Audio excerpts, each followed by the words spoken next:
In 1953, the Central Intelligence Agency walked into one of the oldest civilizations on Earth and rearranged its entire government in a matter of days. They removed a democratically elected prime minister, Mohammad Mossadegh, and replaced him with a monarch who would do exactly what Washington wanted. The Iranian people did not forget, they did not forgive, and 70 years later, every single tension between the United States and Iran, every sanction, every military standoff, every proxy war burning across the Middle East, traces its roots back to that one covert operation. Most people watching the news today see two nations threatening each other and assume it started recently. It did not. This conflict has been building for over 7 decades, and what the media will not explain to you is the real machinery underneath it all. To understand why the United States and Iran cannot seem to exist without being at each other's throats, you have to understand what Iran actually is. This is not a small, weak nation being bullied by a superpower. Iran sits on the 4th largest oil reserves on the planet. It controls one side of the Strait of Hormuz, a narrow waterway, through which roughly 20% of the world's oil passes every single day. That means Iran has its hand on the throat of the global energy supply. Any nation that controls that choke point is not just a regional player. It is a global strategic factor, and that is exactly why the United States has never been able to ignore Iran. No matter how many times politicians have tried to pretend otherwise. When the Shah of Iran was placed in power by the CIA in 1953, he became one of America's closest allies in the Middle East. Washington armed him, trained his military, and helped him build one of the most powerful security apparatuses in the region.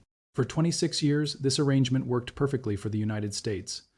Iran was an oil-rich ally, a buffer against Soviet expansion, and a stable platform for American influence in the Persian Gulf. But the Iranian people lived under a regime that crushed dissent, tortured political prisoners, and funneled the nation's wealth to a small elite. By 1979, the pressure had built to a breaking point. The Islamic Revolution erupted, the Shah fell, and everything the United States had built in Iran collapsed overnight. What followed was not just a change of government, it was a complete reversal of alignment. The new Islamic Republic under Ayatollah Khomeini declared the United States to be the Great Satan. American diplomats were taken hostage for 444 days in what became one of the most humiliating episodes in American foreign policy history. From that moment forward, Washington and Tehran were locked into a pattern of hostility that has never broken. Every American president since 1979 has had to deal with Iran as an adversary, and every Iranian leader since the revolution has built their political identity around resisting American power.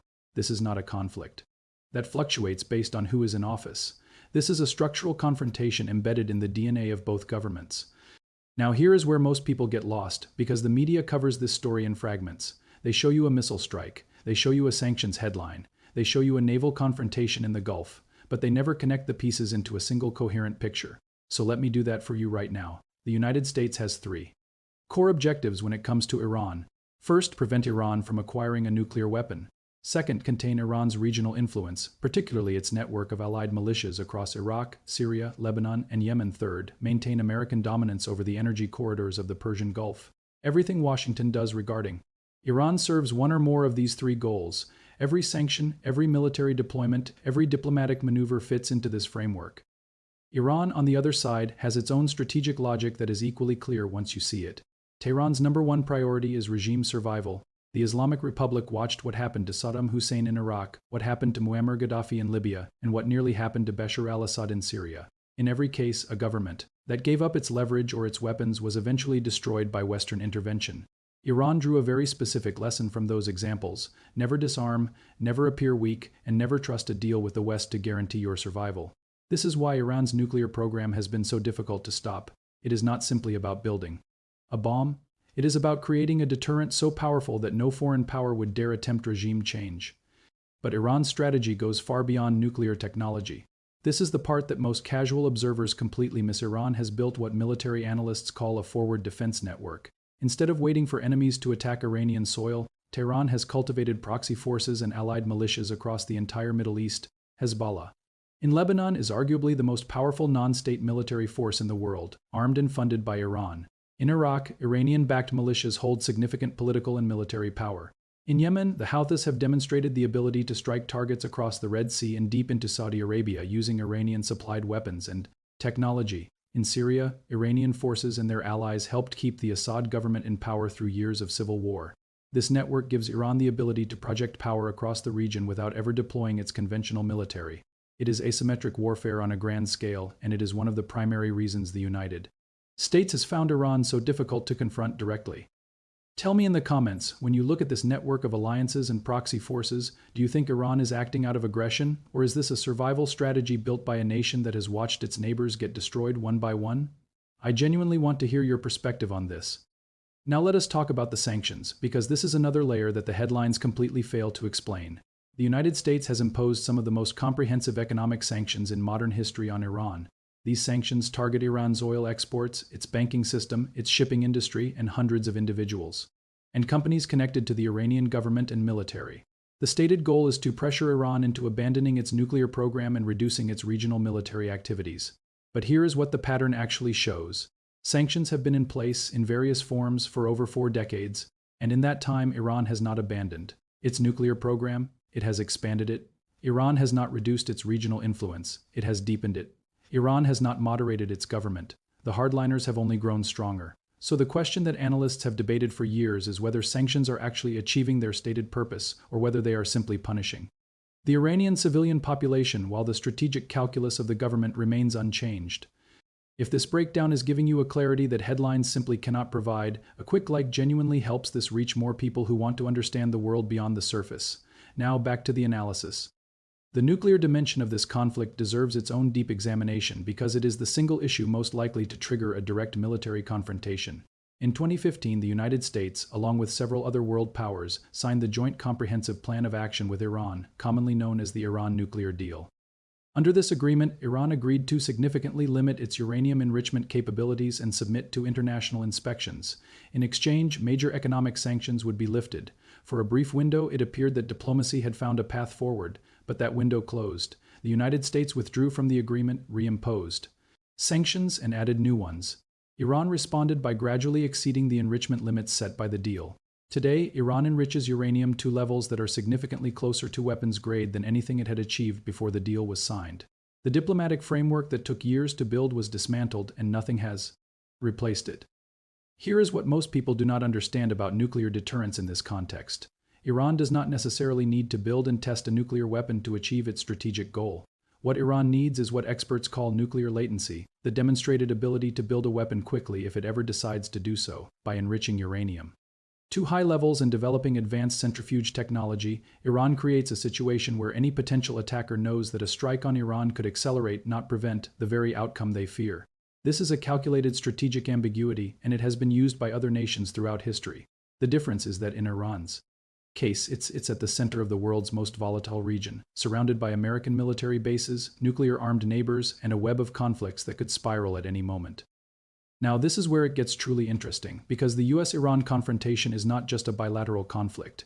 It is the central axis around which much of the Middle East's geopolitics revolves. Saudi Arabia views Iran as its primary regional rival. Israel considers Iran an existential threat. Russia and China have both cultivated strategic relationships with Tehran, seeing Iran as a useful counterbalance to American power. Every time the United States pressures Iran, it sends ripples through all of these relationships simultaneously.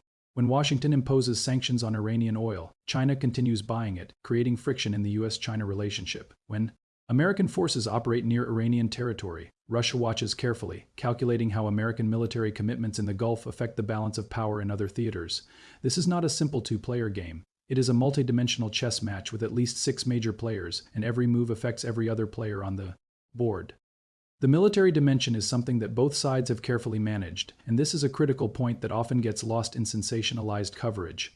Despite decades of hostility, the United States and Iran have never fought a full-scale direct war. There have been moments that came dangerously close in the late 1980s. The U.S. Navy and Iranian forces clashed in the Persian Gulf during Operation Praying Mantis, the largest American naval engagement since World War II at that time. More recently, targeted strikes and retaliatory attacks have brought both nations to the edge, but each time both sides have pulled back from the brink. Why? Because both governments understand what a full-scale war would mean. For the United States, a war with Iran would be nothing like the rapid conventional victories in Iraq. Iran's geography, with its vast mountain ranges, its 70 million-plus population, and its deeply entrenched military infrastructure, would make any ground invasion extraordinarily costly. For Iran, a direct war with the United States would risk the very regime's survival that every other element of its strategy is designed to protect. So both sides engage in what strategists call shadow warfare: cyber attacks, proxy engagements, targeted operations, economic pressure, and diplomatic maneuvering. This shadow war has been the actual conflict for decades. The explosions you see on the news, the sanctions headlines, the naval standoffs, these are all surface manifestations of a much deeper struggle playing out in the shadows. And this is precisely what the media will not decode for you, because shadow warfare does not make for simple headlines. Let me give you 3 scenarios that geopolitical analysts have identified as the most plausible paths forward, and I want you to tell me which one you think is most likely. Scenario 1, a new diplomatic framework emerges, similar to the 2015 deal but with broader terms that address both the nuclear program and regional activities. This would require significant political will on both sides and would likely face opposition from hardliners in both Washington and Tehran. Scenario 2, the shadow war escalates gradually, with proxy conflicts intensifying across the region until a miscalculation triggers a direct confrontation that neither side originally intended. History shows that most major wars begin not from deliberate planning but from escalation spirals that decision-makers lose control of. Scenario 3, the conflict enters a new phase entirely, driven by external factors like shifting global energy markets, the rise of alternative energy sources reducing the strategic importance of Gulf oil, or a major realignment of alliances in the region. This is the scenario almost nobody is discussing, but it may be the most transformative of all. Drop your answer in the comments. Which of these 3 scenarios do you believe is the most likely to unfold, and why? I read every single comment, and the discussions on this channel are some of the most insightful you will find anywhere. There is one final layer to this that almost nobody talks about, and it may be the most important of all. The US-Iran conflict is not just about these 2 nations. It is a case study in how the modern world order actually functions. When you look at the pattern, what you see is a recurring dynamic that plays out across every major geopolitical confrontation of the last century. A dominant power seeks to maintain control over strategic resources and regional order. A rising or resistant power refuses to accept that control and develops asymmetric strategies to counterbalance it. Neither side can achieve a decisive victory, so the conflict becomes permanent, managed, but never resolved, always simmering, occasionally boiling over, but never fully extinguished. This same pattern has defined the US-Russia relationship, the US-China relationship, and now, with increasing intensity, the US-Iran relationship. Understanding this pattern does not just help you understand Iran, it gives you a framework for understanding how power actually operates in the 21st century. The people who understand geopolitics are not the ones who react to every headline. They are the ones who see the patterns underneath the headlines. They are the ones who know that today's crisis was set in motion decades ago, and that today's decisions are setting the stage for crises decades from now. That is what this channel is. Built to help you do, not to tell you what to think, but to give you the tools to see what is actually happening beneath the surface. If you made it to this point, you are exactly the kind of viewer this channel is built for. Subscribe if you have not already, because every breakdown on this channel is designed to give you this level of depth and clarity.